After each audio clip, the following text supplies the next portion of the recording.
today on Rappler. More than 1 million caught in deadly floods as parts of Metro Manila remain underwater.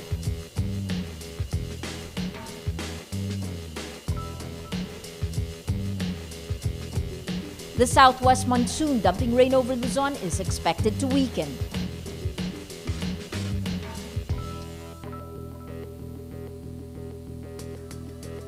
Bakit bahay ko yun? Kadikit mo ng bahay namin.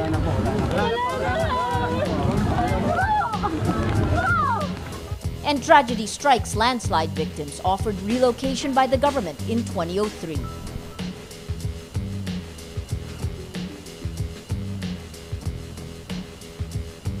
Hello, I'm Maria Ressa. Welcome to Rappler, your social news network.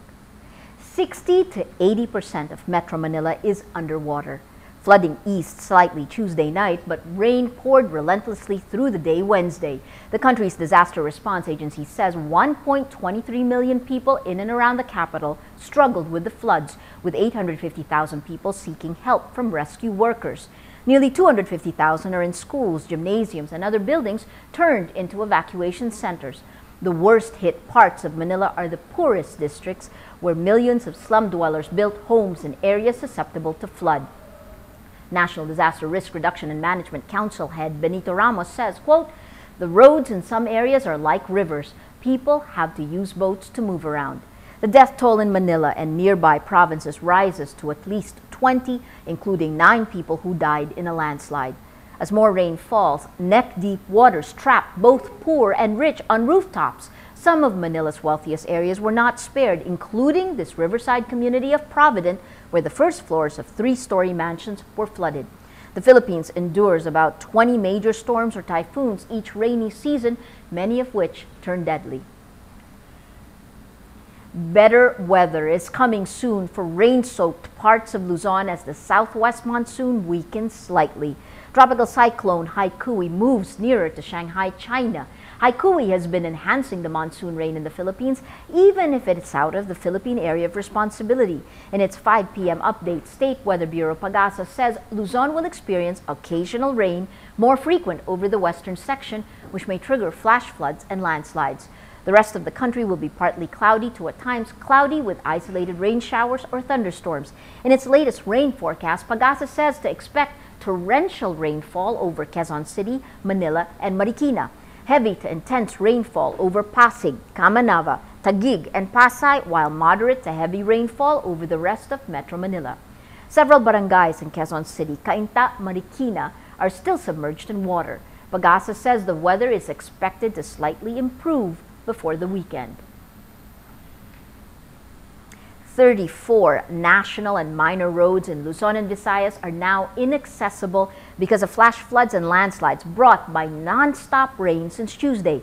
15 areas in Luzon are under a state of calamity. These are Malabon, Muntinlupa, Valenzuela, Pasig, Pasay, Pateros, Navotas, Bataan, Pampanga, Zambales, Laguna, Olongapo, Bulacan, Cainta, Rizal, and San Mateo, Rizal.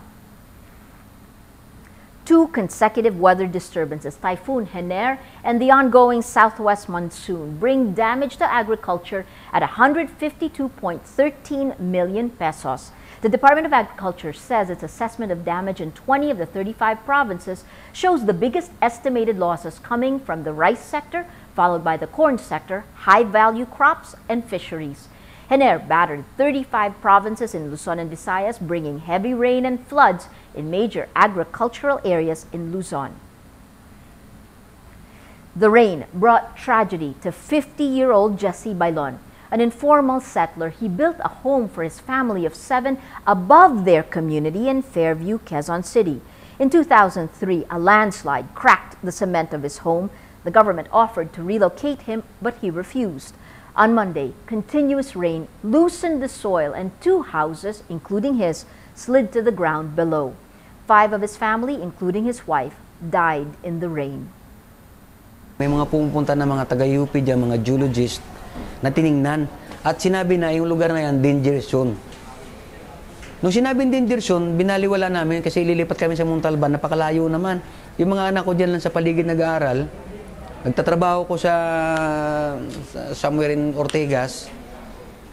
Sa Montalban ako uwi, yung kikitain ko, pamasahe ko lang, di pagod pa ako. Di lang ako pumayag dahil malayo. Malayo. At ako lang mag-isa nagtatrabaho sa amin pa noon. Nag-aaral pa yung mga anak ko. Nung ito na, inasikaso ko muna itong anak ko, kailangan makasurvive. Makasurvive kasi ilan na lang kami natitira. Kailangan maayos ko to. At hindi ko alam kung paano uli ko magsimula. Our condolences to Jesse Bailon and his daughter, who also survived. Let's now look at Rappler's Wrap for today, a list of the 10 most important events around the world you shouldn't miss. At number 3, Iran weighs in on the Syrian crisis, publicly declaring support for President Bashar al-Assad and saying the U.S. is, quote, warmongering. U.S. Secretary of State Hillary Clinton warns countries sending terrorist fighters will not be tolerated. Reports say Iran may be sending Islamist terrorist cells to support the Syrian army. World powers have yet to act in Syria, but the U.S., France, Britain, and Turkey express support for Syrian rebels and the opposition. At number 5, the U.S. Supreme Court issues the green light for the execution of Marvin Wilson, a Texas death row inmate whose lawyers have been trying to get off the death penalty on grounds he's ineligible because of his low IQ. Wilson was sentenced to death in 1992 for the murder of a 21-year-old police informant. His lawyers argue his IQ of 61 is below the threshold of 70, suggests he is mentally impaired, but state lawyers claim his 2004 IQ test may have been faulty. Wilson was executed by lethal injection Tuesday evening. At number 8, Russian authorities beef up security after the U.S. Embassy in Moscow warns of threats against Madonna's upcoming St. Petersburg concert. Madonna performed to a packed stadium in Moscow Tuesday, expressing support for a Russian punk rock band whose members were jailed after performing a song critical of Russian President Vladimir Putin. The band members face up to 7 years in prison if convicted. And at number 10, Anne Hathaway and producer Harvey Weinstein play host to a $35,000 per person fundraiser for U.S. President Barack Obama. The duo's efforts raised $2 million that will go to Obama's re-election bid. Hathaway has been a longtime supporter of Obama, who praises the Hollywood actress, saying he saw the movie The Dark Knight Rises, and Hathaway's, quote, spectacular performance as Catwoman was, in his words, the best thing in it. For the full top 10, visit Rappler.com's The Wrap. Elton John reignites his public spat with Madonna, calling her a, quote, fairground stripper whose career is over. In an interview on Australian television, the British star says if Madonna has any common sense, she would have stayed away from the dance stuff and just been a great pop singer. It's not the first time Elton John hits Madonna, saying her acceptance speech at the Golden Globes this year is, quote, embarrassing. He says Madonna has been, quote, so horrible to pop diva Lady Gaga, the godmother to his son Zachary. Looking for family or friends who may have been stranded by floods? There's an online tool for that. It's called Person Finder, designed to help people submit or search for information about loved ones who may have been affected by the Luzon floods. Google's crisis response team put up a similar one during Ondoy and Pepeng floods. The Person Finder can be accessed on Rappler.com. And if you're looking to donate for those affected by floods, there is an easy way to do it. Check out this story on Rappler.com, quick ways to donate. Need information on flooded areas and shelter locations? This crowdsourced map by the Google Crisis Response Team lets you find a safe haven or help others in need. The map includes 24-hour and 3-day accumulated rainfall data from the US-based National Aeronautics and Space Administration, or NASA. Floods may have made Manila's mood meter sad, but many residents are far from being helpless and panicky. A blog on the New York Times notes the floods caused little public anger over, quote, further municipal dysfunction. It cites Rappler's mood meter, which shows 71% sad because of the rain, followed by 17% afraid and 4% annoyed. The blog says Filipino netizens show, quote, a remarkable civic spirit as they share news and action over social media.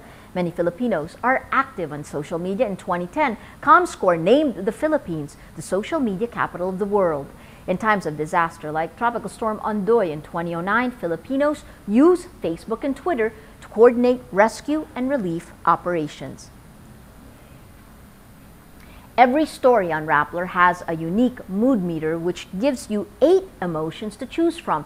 When you click on one of the moods, your vote automatically is aggregated by the back end to contribute to Rappler's Mood Navigator. Now, this Mood Navigator will choose the top 10 stories that has gotten the most number of votes on the mood meter. And interesting, if you look at it today, the second straight day of rains, you see 3 different emotions really dominate. Actually, 4. We have afraid, which happened when the rains fell without letting up. Rainfall over Metro surpasses Ondoy, 56% afraid. The crowdsourced netizens report floods in Metro Manila, that's this, and rainfall approaching Ondoy levels. So this is before and after the rain stopped yesterday.